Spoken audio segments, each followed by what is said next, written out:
There is a silent battle raging inside you. It does not announce itself with drums or banners. It creeps quietly, steadily, into every choice you make, every fear you entertain, every dream you abandon. It is the battle between the mind you command and the mind that commands you. Every day you are given the same choice: master your mind or become its slave. Understand this: your mind is not loyal to you by default. Left untamed, it obeys the path of least resistance. It listens to fear. It bows to doubt. It worships the opinions of the crowd. It clings to comfort and shrinks from growth. It seduces you with excuses and justifications, whispering that tomorrow will be better, while it steals today. But the mind is not the enemy. It is the wild horse. It is the river without banks. It is the fire without a hearth. And like all forces of nature, it can either destroy you or it can carry you to greatness.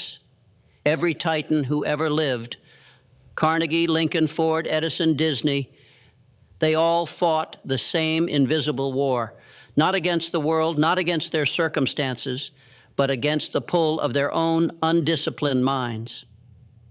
Henry Ford once said, "Whether you think you can or you think you can't, you're right." Understand the depth of that. The battlefield was always internal. The external victories were just the reflections of a war already won within. The man or woman who masters their mind masters their destiny. The one who does not is mastered by circumstance, by fear, by regret. There is no neutral ground. So I ask you, right now, in this very moment, who is steering the ship? Are you guiding the vessel toward your chosen horizon, or are you letting the winds of worry and the tides of public opinion drag you wherever they will? Master your mind, or it will master you. And mastery begins with belief, because belief is the architect of reality. Belief is not a wish. It is not fragile. It is the hammer that shapes the stone of your life. It is the spark that ignites action, the thread that weaves destiny. Think of Thomas Edison, who faced 10,000 failures, not as defeats, but as lessons. He believed not just in the light bulb. He believed in his capacity to bring light out of darkness, to impose his will upon the invisible. When the world mocked him, he believed. When investors walked away, he believed. When experiments exploded and the nights grew long, he believed. You will not rise higher than your belief allows. You can study, strategize, work yourself to exhaustion. But if deep down you do not believe you are capable, worthy, destined, you will sabotage yourself at the doorstep of greatness. Every limitation that binds you was first a thought you accepted. Every prison was built with bricks of belief, and every empire was built the same way. To master your mind, you must first become ruthless with belief. Question every inherited doubt. Challenge every second-hand fear. Burn down every false ceiling placed upon you by others. You must become the architect of your own faith. And once belief is set ablaze, clarity must follow. Because belief without clarity is like a ship with full sails but no compass. It may move fast, but it goes nowhere. Clarity is the sword that cuts through confusion. It is the lighthouse in the storm.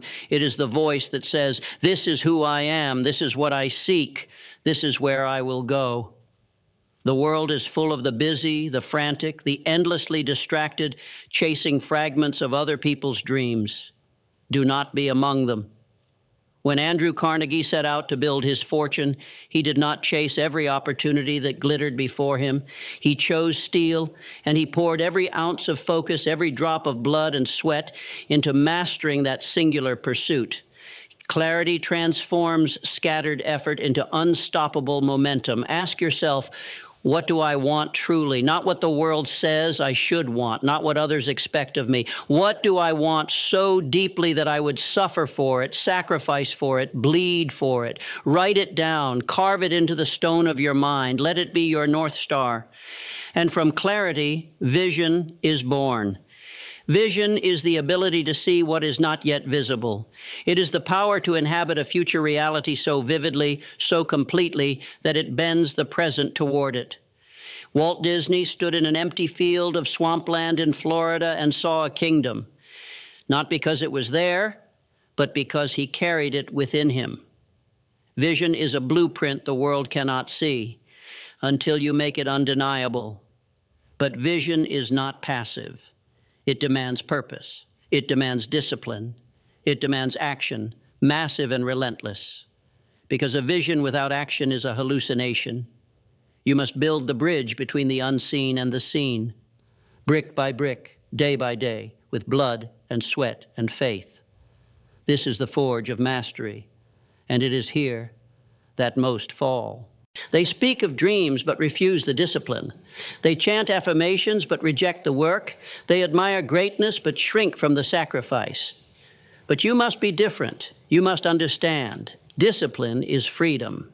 Discipline is not the enemy of desire. It is the vehicle. It is the steel spine that allows you to hold the weight of your dreams when others collapse under it. It is what wakes you up early when comfort begs you to stay asleep. It is what makes you pick up the hammer again after 1,000 blows have fallen. It is what drives you forward when motivation has long since withered and died. The master of the mind is a master of discipline. They do not wait for the right mood, the perfect moment, the absence of fear. They move forward because that is who they are, and forged by habit, sharpened by repetition, fueled by vision. And yet, even discipline must bow to something greater. Purpose, because discipline without purpose becomes drudgery. Work without meaning becomes chains. Purpose is the flame that makes the hard days bearable, the failures survivable, the victories meaningful. Abraham Lincoln endured devastating defeats, crushing loss, bitter ridicule. Yet he pressed on because his purpose, the preservation of the Union, the abolition of slavery, burned hotter than every obstacle. Without purpose, life becomes hollow. Success becomes a hollow crown, wealth a gilded cage. Purpose makes sacrifice sacred. It turns effort into devotion. It transforms pain into progress. So ask yourself not just, what do I want, but why must I have it? Find your why. Guard it with your life, because there will be days when every other reason will fail you, but a true purpose will carry you through. And once you are armed with belief, clarity, vision, discipline, and purpose, there is only one thing left: action. Relentless, uncompromising, immediate action. Because knowledge without action is impotence. Desire without action is delusion. Faith without action is dead. The world owes you nothing for your dreams. It responds only to the force you apply. Success is not reserved for the chosen. It is earned by those who show up day after day, bleeding, sweating, failing forward, refusing to let the fire go out. Edison did not invent the light bulb with an idea. He invented it with 10,000 acts of perseverance. Ford did not revolutionize the world with a dream. He did it with 1,000 brutal days in a dirty workshop. The bridge between where you are and where you want to be is built with action, not tomorrow, not when you feel ready, not when conditions are perfect. Now, every step you take forward breaks the chains of fear. Every decision you make in faith, every inch you claw toward your vision declares, I am the master of my mind. I will not bow to fear. I will not bow to doubt. I will not live beneath my potential. But action alone is not enough, for there will come a time when the storms rage fiercer than your will, when failure feels heavier than your dreams, when everything inside you begs to retreat. This is where resilience is born. Resilience is not avoiding the fall.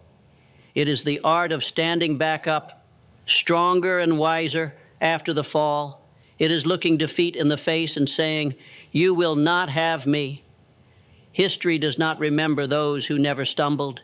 It remembers those who refused to stay down. Winston Churchill, defeated, criticized, dismissed, rose again to lead a nation through its darkest hour. Abraham Lincoln, battered by loss after loss, refused to yield until the Union was preserved. Resilience is not an accident. It is a choice. A choice to believe that every setback is a stepping stone. A choice to turn every wound into wisdom. A choice to see failure not as the end, but as the forge. Your mind will whisper lies in those moments of pain. It will say, "This is permanent." It will say, "You are not enough." It will say, "It was foolish to ever try." You must be ready. You must meet those whispers with the roar of a warrior. I am not done. I am not defeated. I am being refined. Steel is not born in the sunshine. It is forged in fire. So embrace the fire. And with resilience comes a deeper power, adaptability. The world will not move aside for your plans. The winds will not always blow in your favor. The path will twist and fracture and disappear beneath your feet. The rigid mind breaks. The adaptable mind rises. Charles Darwin wrote that it is not the strongest who survive, nor the most intelligent, but those most adaptable to change.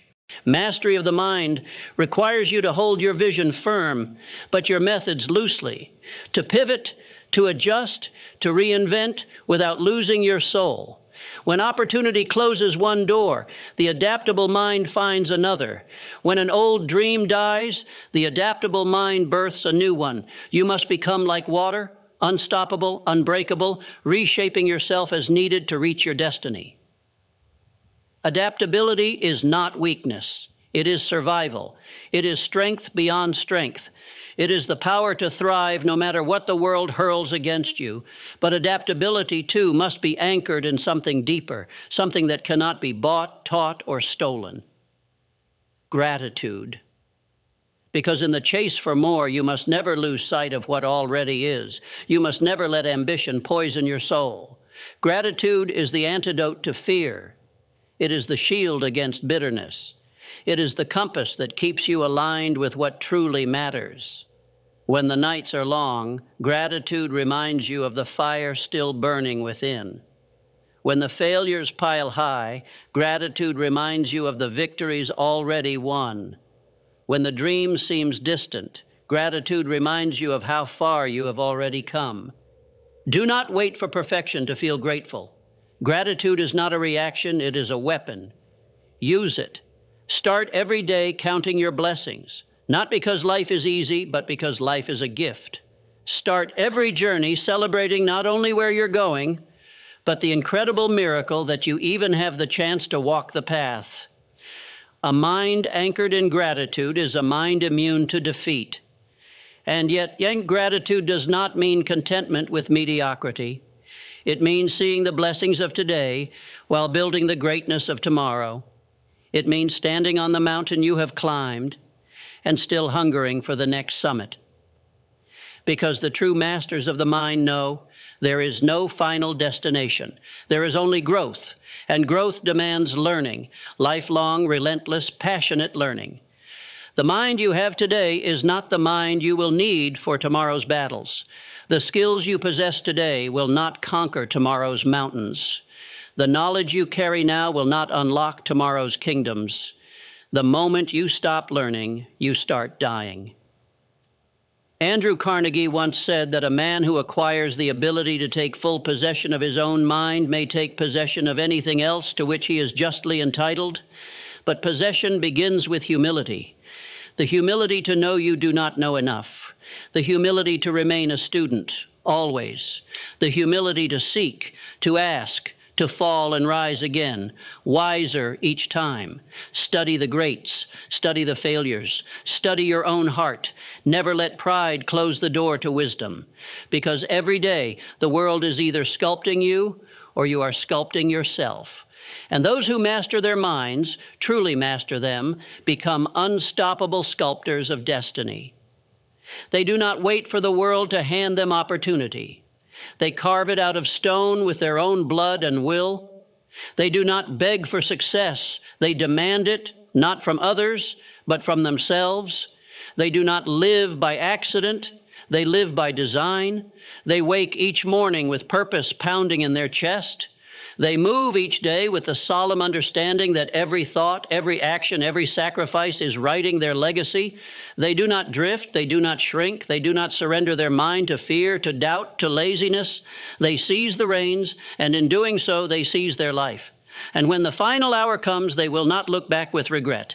They will not whisper, "What if I had tried?" They will roar with pride, "I lived fully. I fought valiantly. I became all I was born to be." Master your mind, or it will master you. The choice is yours, and it is made not once, but every moment of every day. Choose discipline over distraction. Choose belief over doubt. Choose action over fear. Choose gratitude over bitterness. Choose resilience over surrender. Choose learning over stagnation. Choose mastery. Because in the end, your mind will either be the forge where your destiny is shaped or the prison where your potential withers away. The mind is your greatest servant or your most ruthless master.